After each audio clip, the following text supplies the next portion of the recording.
Assalamualaikum dan salam serak kusayang bersama saya Fatin Syahira Rosdi. Tumpuan berita, sebuah entiti bekalan air di Sarawak perlu ditibukan bagi menyelaraskan pembekalan-bekalan air di seluruh negeri ini. Menteri Utiliti dan Telekomunikasi Sarawak, Datuk Julaihi Narawi berkata, untuk menyelaraskan bekalan air di seluruh Sarawak, perlu ada gabungan daripada semua agensi di bawah Kementerian Utiliti dan Telekomunikasi Sarawak seperti Jabatan Bekalan Air Luar Bandar JBAB, Lembaga Air Kuching KWB, Lembaga Air Sibu SWB dan Laku Management menjadi satu entiti. Ini kerana menurutnya Kerajaan Sarawak sentiasa melihat untuk masa hadapan bahawa bekalan air itu sangat penting dan akan memastikan bekalan air sentiasa mencukupi. Kita perlu menggabungkan semua agensi ini menjadi satu entiti. Satu entiti supaya usaha dan kerja kita lebih diselaraskan. Lebih-lebih lagi dari segi hendak membekalkan air bersih, treated water, dan mengusahakan dan memastikan raw water intake kita adalah terjamin dalam jangka masa panjang. Saya ingin yakinkan warga yang terlibat dalam semua agensi bekalan air di Sarawak, sama ada Kuching Water Board, Sibu Water Board, JBAB ataupun Laku,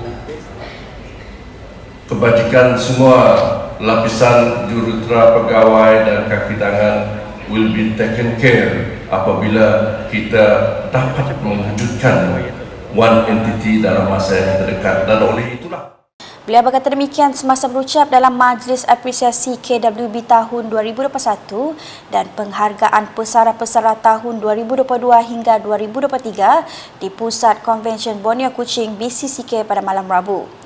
Jelasnya lagi, bagi membolehkan satu entiti ini benar-benar dapat dijadikan realiti dalam masa 2 tahun ini, maka Jawatan Kuasa Pemandu telah ditubuhkan di bawah kementeriannya. Memang sebelum ini ada Jawatan Kuasa Pemandu, jawatan kuasa yang melihat untuk penubuhan one entity, tetapi saya ubah suaikan, saya lakukan penambahbaikan supaya ianya lebih inklusif, lebih menepati benchmarking yang kita jangka boleh menjadi panduan untuk kita menumbuhkan one entity dan one corporate water body nanti. Tambahnya, Jawatan Kuasa Pemandu yang ditubuhkan untuk mengkaji satu entiti ini dipengerusikan oleh beliau sendiri serta kedua-dua timbalan menterinya. Majlis tersebut turut menyaksikan seramai 47 orang penerima anugerah Perkhidmatan Cemerlang APC KWB yang terdiri daripada pelbagai seksyen dan skel jawatan serta 21 pesara tahun 2022, manakala 11 orang pesara tahun 2023 dari Januari hingga Jun ini. Turut hadir Timbalan Menteri Utiliti dan Telekomunikasi Datuk Dr. Abdul Rahman Junaidi, Lembaga Pengarah KWB Eni Jana, Pengurus Besar KWB Rodziah Muhammad, Timbalan Pengurus Besar KWB Lau Pon Yin dan Ketua Pegawai Eksekutif Laku Management Sendirian Berhad Daniel Punang. Berita seterusnya, Kerajaan Sarawak menerusi Kementerian Pengangkutan Sarawak bercadang untuk memperkasakan sektor kenderaan berat di negeri ini dengan mewujudkan terminal lori khas. Menurut menterinya, Datuk Sri Lee Kim Shin, terminal pertama seumpamanya akan dibina di bahagian Miri dalam masa terdekat dengan pihak kementerian telah berjaya mendapatkan kelulusan pembiayaan untuk projek itu. Katanya terminal sebegini akan dibina di beberapa bahagian utama di Sarawak seperti Kuching, Sibu, Bintulu dan Miri, di mana ia akan memudahkan urusan pengendalian kenderaan berat untuk menjadi lebih cekap pada masa depan. Beliau berkata demikian ketika merasmikan The Lab on Weight Restriction Order, Solution to Harmonious Operation of Heavy Vehicles in Sarawak di Bintulu pada Rabu. Ahli Dewan Undangan Negeri Adun Senadin itu turut memberitahu kementeriannya akan berusaha menangani segala masalah yang dihadapi sektor pengangkutan berat secara menyeluruh bagi memperkasakan sektor tersebut. Lab Anjuran Kementerian Pengangkutan Sarawak dengan kerjasama Kementerian Infrastruktur dan Pembangunan Pelabuhan Sarawak itu bertujuan untuk mengkaji perintah sekatan berat semasa dan peraturan mengenai kenderaan berat, garis panduan keselamatan dan juga prosedur yang berkaitan dengan keupayaan struktur jalan, jambatan dan pembentong di Sarawak. Lab tersebut dijangka menghasilkan penyelesaian dan cadangan untuk mengatasi cabaran yang dihadapi oleh pemain industri logistik berkaitan sekatan berat serta kapasiti jalan dan jambatan di negeri ini, di mana kajian semula sekatan berat semasa adalah penting untuk memudahkan dan meningkatkan aktiviti perniagaan logistik serta mengurangkan kos pengangkutan barangan dan kos menjalankan perniagaan di Sarawak. Laporan berikutnya, dana berjumlah RM100,000 telah dilulus untuk membina jejantas menghubungkan bangunan baharu sekolah jenis kebangsaan SJK Chong Hua Batu 15 ke blok kelas lama sekolah tersebut. Timbalan Menteri Pengangkutan Sarawak merangkap Ahli Dewan Undangan Negeri Adun Mambong, Datuk Dr. Jerib Susil berkata ia akan memberi keselesaan dan manfaat kepada warga sekolah, terutama para pelajar. Menurutnya, prasarana yang baik penting untuk persekitaran berkualiti di samping memastikan setiap pelajar mencapai kemajuan ke tahap maksimum potensinya. Beliau berkata demikian semasa berucap merasmikan bangunan baru SJK Chong Hua Batu 15, Jalan Puncak, Borneo pada Selasa. Bangunan baru 4 tingkat yang menyediakan 12 ruangan bilik darjah itu telah siap dibina sepenuhnya pada tahun 2019 dengan kos sebanyak RM12 juta. Ia merupakan sumbangan daripada Dermawan Mendiang Chai Zekin termasuk tambahan daripada Datuk Dr. Jerib sendiri.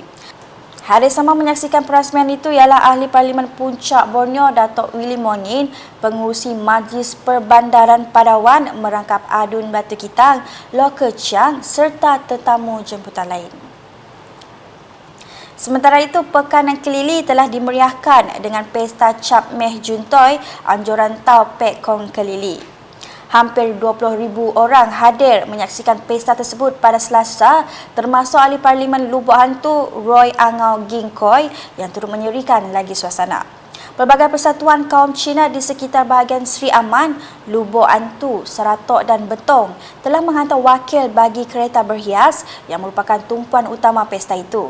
Roy dalam ucapannya pula memuji inisiatif pihak penganjur kerana berjaya menarik ribuan pengunjung ke pesta berkenaan yang secara tidak langsung dapat meningkatkan pendapatan sampingan para peniaga di samping mempromosikan Engkelili sebagai hub pelancongan di mata dunia.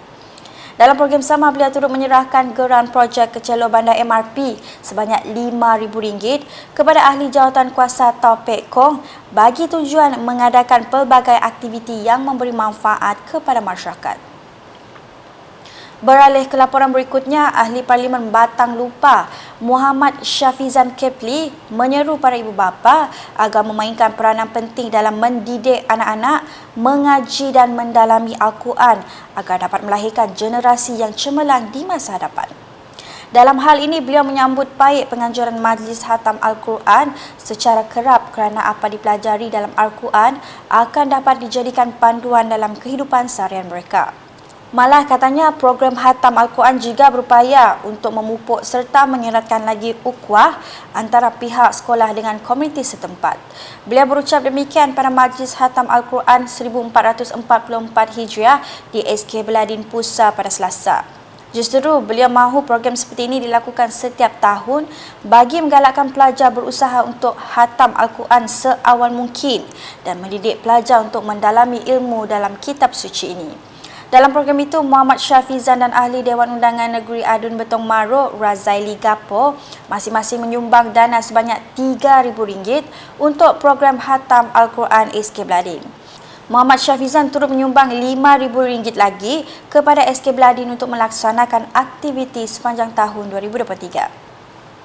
Sebelum mengakhiri berita tengah hari ini, warga kerja Unit Komunikasi Awam Sarawak UKAS memperlawa rakyat Sarawak yang berumur 18 tahun ke atas untuk menyertai pertandingan mencipta logo dan slogan anjuran UKAS. Pertandingan akan bermula 2 hingga 19 Februari ini yang mana logo dan slogan terbaik akan diguna sebagai identiti rasmi sambutan 60 tahun Sarawak Merdeka sekaligus menjadi hak milik Kerajaan Sarawak. Dalam masa sama, semua logo dan slogan yang diterima juga akan menjadi hak milik UKAS dan tidak akan dikembalikan. Pemenang pertama akan menerima hadiah wang tunai bernilai RM5,000 dan sijil penyertaan. Pemenang kedua bakal membawa pulang RM4,000 beserta sijil penyertaan, manakala pemenang ketiga akan menerima wang tunai RM3,000 beserta sijil penyertaan. Dalam pada itu, hadiah sagu hati berjumlah RM1,000 dan sijil penyertaan juga disediakan kepada 5 pemenang sagu hati. Pertandingan ini bertujuan memberi peluang untuk mengetengahkan kreativiti dan mencungkil bakat-bakat rakyat Sarawak. Peserta boleh menghantar seberapa banyak penyertaan ke email sethub.ukas@gmail.com dan sebarang pertanyaan lanjut boleh menghubungi pegawai UKAS di talian 011 1918 7379 atau 012 599 8901. Sekian edisi tengah hari bersama saya, Fatin Syahira Rosti. Berita lebih lanjut boleh didapati di semua platform media sosial UKAS termasuk portal ukas.sarawak.gov.my dan UKAS channel di YouTube. #Menyebar Fakta. Salam UKAS.